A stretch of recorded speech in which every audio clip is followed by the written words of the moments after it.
15% இடஒதுக்கீட்டை வெல்வதே நமது லட்சியம் என பாட்டாளி மக்கள் கட்சித் தலைவர் அன்புமணி ராமதாஸ் தெரிவித்துள்ளார்.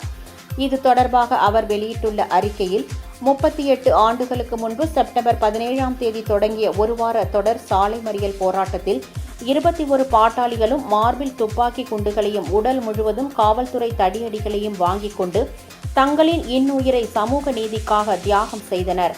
அவர்கள் செய்த தியாகங்களையும் அவர்களின் 38ஆம் ஆண்டு நினைவு நாளில் போற்றுவதுடன் வீர வணக்கங்களையும் செலுத்துகிறேன் என்று தெரிவித்துள்ளார். வன்னியர்களுக்கு 10.50% இடஒதுக்கீடு என்பதே சமூக அநீதிதான். 15% இடஒதுக்கீடுதான் உண்மையான சமூக நீதியாக அமையும். அதை வென்றெடுப்பதற்காக சிறைகளை நிரப்புவது உள்ளிட்ட எத்தகைய அறப்போராட்டங்களையும் தியாகங்களையும் செய்ய தயாராகவே இருக்கிறோம்.